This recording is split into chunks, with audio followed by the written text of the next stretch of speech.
Welcome back to Episode 3 of our series on external communication and branding.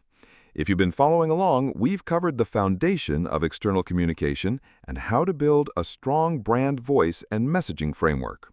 And today, we turn to a very exciting and visible part of branding, visual identity and design. Because let's face it, people see your brand before they read or hear about it. Exactly. Visual branding is the first handshake. It communicates mood, personality, values, and professionalism without saying a word. Whether it's your logo, typography, color palette, or layout style, design speaks volumes. So let's start by defining visual branding in a broader sense. Sure. Visual branding refers to the collection of design elements that represent and distinguish your brand. This includes logo, color palette, typography, imagery and icon style, layout and composition rules, brand patterns, illustrations, and animations. It's essentially your brand's visual language. I love the term visual language because that's exactly what it is. A brand is constantly talking visually, even when there are no words. Absolutely. And just like spoken language, visual language must be consistent and intentional to be understood and remembered. Yogesh, can you talk about the emotional side of design, how visuals influence perception? Of course, visuals trigger instant emotional responses. Colors, for example, carry cultural and psychological meaning. Blue evokes trust and stability. Red signals urgency or energy. Green often suggests growth or sustainability. So when brands don't think intentionally about their visuals, they might be sending the wrong emotional message. Exactly. That's the danger of design by default. Without a visual strategy, you're communicating randomly and inconsistently, which confuses audiences. Let's talk about logos for a moment. Why is a logo so powerful? Because it's the most condensed symbol of your brand. A great logo is simple, distinctive, versatile, and meaningful. It should work in black and white, in large and small sizes, and across digital and print. And when a logo is paired with consistent typography and colors, that's when a brand identity system really comes to life. Exactly. And this is where design guidelines or a brand style guide become critical. What's included in a good brand style guide? It typically includes logo usage rules, color codes, Pantone, RGB, or hex, typography hierarchy, fonts for headers, body text, etc., imagery and iconography, do's and don'ts, voice and tone references for integration with copy. It's a blueprint to ensure visual and verbal consistency across all communication. That's crucial for scaling, especially when different people and teams are working on design and content across departments or regions. Yes, without guidelines, people start improvising.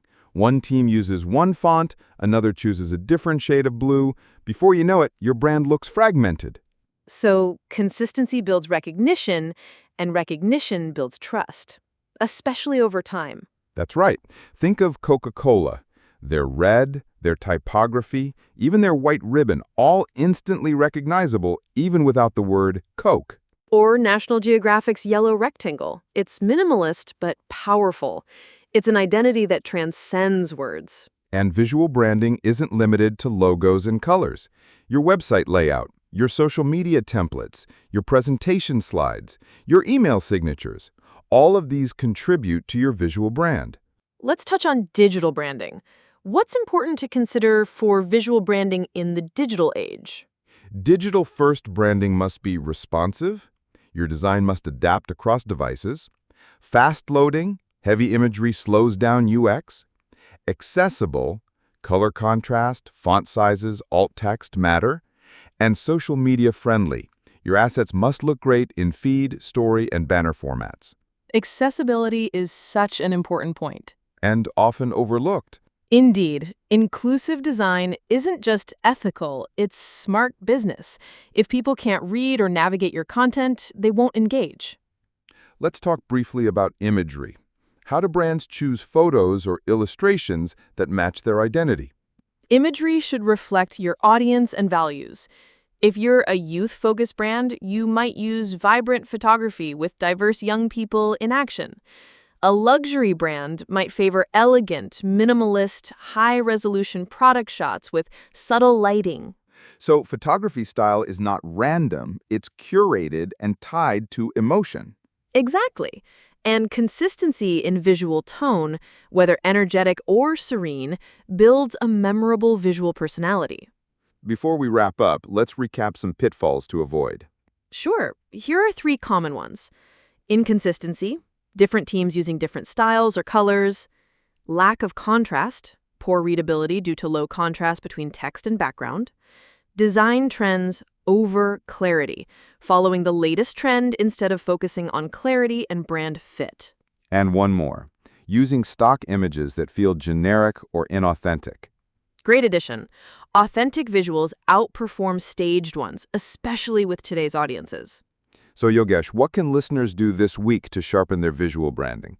A good place to start is to audit your brand's visual presence. Look at your website, social media, emails, brochures. Do they feel cohesive, aligned in style, color, and typography? And if they don't have a style guide, now's the time to start drafting one. Even a one-page brand kit is a huge improvement. Thank you all for joining us on episode 3 of our series on external communication and branding. We'll see you in the next session where we unpack crafting compelling content for external audiences. Thank you, Yogesh. And remember, your design speaks. Make sure it says the right thing. If you found this episode of Corporate Communication useful, don't forget to join us, leadershipacademy.tag.BIZZ Do share it with your friends and colleagues and leave your review. Until then, design with purpose and communicate with clarity.